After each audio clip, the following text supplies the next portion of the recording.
الرحمن الرحیم۔ السلام علیکم دوستو، آج کی اس ویڈیو میں آپ کو حضرت محمد صلی اللہ علیہ وآلہ وسلم کی ایک کہانی سناؤں گا جو انہوں نے روٹی کی ناقدری کے بارے میں بتائی۔ انہوں نے بتایا کہ کس طرح سے شدید قحط پیدا ہوا اور حالت یہاں تک پہنچ گئی کہ لوگ اپنے بچوں کو کھانے پر مجبور ہو گئے، اور یہ سب کچھ روٹی کی ناقدری کی وجہ سے اللہ کا عذاب نازل ہونے سے ہوا۔ اس کہانی کو پورا سننے کے لیے اس ویڈیو کو آخر تک ضرور دیکھیں۔ تو کہانی شروع کرتے ہیں۔ حضرت امام جعفر صادق علیہ السلام سے منقول ہے کہ ایک دن حضرت رسول کریم نے اپنے اصحاب سے ارشاد فرمایا کہ روٹی کی قدر کیا کرو، اس پر پانی کی طرح عام انسانوں کی زندگی کا دار و مدار ہے۔ اس کے لیے عرش سے فرش تک، آسمان سے زمین تک مخلوقات خدا نے عمل کیا اور محنت و مشقت کی ہے۔ پھر آپ نے فرمایا اگر تم لوگ چاہو تو میں روٹی کے بارے میں حضرت دانیال علیہ السلام کے عہد کا ایک واقعہ سناتا ہوں۔ حضرت نے فرمایا دانیال علیہ السلام ایک نبی تھے جو ہم سے پہلے گزرے ہیں۔ وہ میرے اہل بیت کو ان کی ظاہری پیدائش سے کبھی بے حد دوست رکھتے تھے۔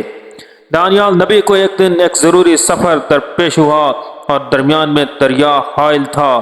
دانیال اپنے گھر سے نکل کر دریا کے کنارے پہنچے اور کشتی پر سوار ہو کر جانا چاہتے تھے۔ انہوں نے کشتی بان ملاح کو ایک روٹی دی اور کہا کہ یہ روٹی اجرت ہے، تیری کشتی کا مجھے اس پار پہنچا دے، میرا بڑا ضروری کام ہے۔ ملاح نے روٹی لے کر پھینک دی اور کہا میں اس روٹی کو لے کر کیا کروں گا، مجھے اس کی ضرورت نہیں ہے۔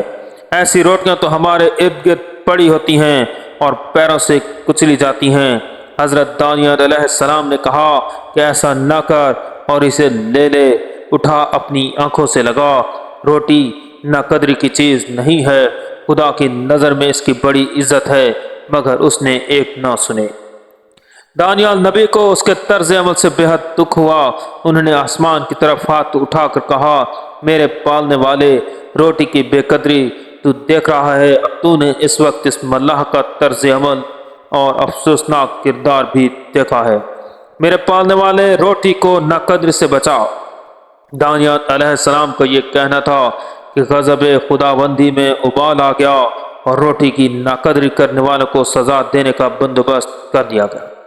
حضرت دانیال علیہ السلام کے بد دعا کرنے کے بعد خداوند عالم نے آسمان کو حکم دیا کہ بارش کا ایک قطرہ زمین پر نہ گرے، اور زمین کو حکم دیا ایک دانہ بھی پیدا نہ ہو۔ چنانچہ یہی ہوا، بارش بند ہو گئی اور دانے یکسر ختم ہو گئے اور شدید قحط پڑ گیا، اور قحط کی ایسی نوبت آئی کہ ایک دوسرے کو کھانے لگے۔ پھر جب ان پر سختی اور تنگی اس حد تک پہنچ گئی جس حد تک خدا ان کے نتیجہ کے لیے پہنچانا چاہتا تھا، تو ایک دن یہ واقعہ ہوا کہ دو عورتیں تھیں اور دونوں ایک ایک لڑکا تھا۔ دونوں عورتوں نے فیصلہ کیا کہ ایک دن ایک اپنے لڑکے کو ذبح کرے اور دوسرے دن دوسری ذبح کرے۔ چنانچہ ایک عورت نے اپنے لڑکے کو ذبح کر دیا اور دونوں نے اس کا گوشت کھا لیا۔ جب دوسرا دن آیا تو اس عورت نے جس کا بچہ کل ذبح ہو چکا تھا، اس نے اس دوسری عورت سے تقاضا کیا کہ اپنے بچے کو حسب وعدہ ذبح کرے۔ اس نے انکار کر دیا اور کہا میرا دل تو اسے گوارا نہیں کرتا، میں اپنے بچے کو ذبح نہیں کروں گی۔ اس کے اس انکار پر دونوں میں جھگڑا ہو گیا اور طے یہ پایا کہ حضرت دانیال علیہ السلام سے اس کا فیصلہ کرائیں۔ جب یہ دونوں عورتیں حضرت دانیال علیہ السلام کے پاس پہنچی اور اپنا کیس ان کو سامنے پیش کیا، حضرت دانیال نے کہا اب یہاں تک نوبت قحط کی پہنچ گئی ہے کہ لوگ اپنے لڑکوں کو کھانے لگے ہیں۔ ان عورتوں نے کہا حضور اس سے بدتر حالت ہو گئی ہے۔ یہ سن کر حضرت دانیال علیہ السلام نے آسمان کی طرف ہاتھ اٹھا دیا، بارگاہ خداوندی میں عرض کی مالک اپنے فضل و کرم سے ہم پر رحم فرما اور اپنا فضل و کرم ہمارے شامل حال کر۔ خدایا ملاح اور دیگر ایسے لوگوں کی نخوت اور کبر و غرور کی وجہ سے ان غریبوں کو اب مبتلا عذاب نہ رکھ۔ مولا رحم کر، تو بڑا کریم و رحیم ہے۔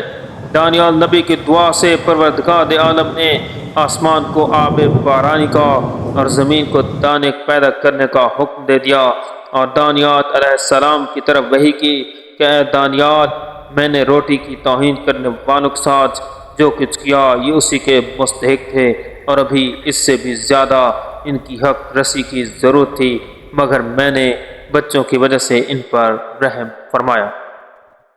تو اس طرح سے ہمیں اس ویڈیو سے سبق ملتا ہے کہ ہم اپنے کھانے کی چیزوں کا احترام کریں اور ان کو ضائع ہونے سے بچائیں، کیونکہ یہ ہمارے رزق میں کمی کا سب سے بڑا سبب بنتا ہے۔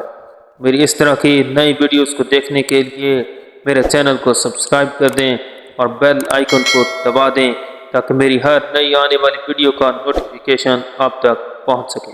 وعلیکم السلام ورحمۃ اللہ وبرکاتہ۔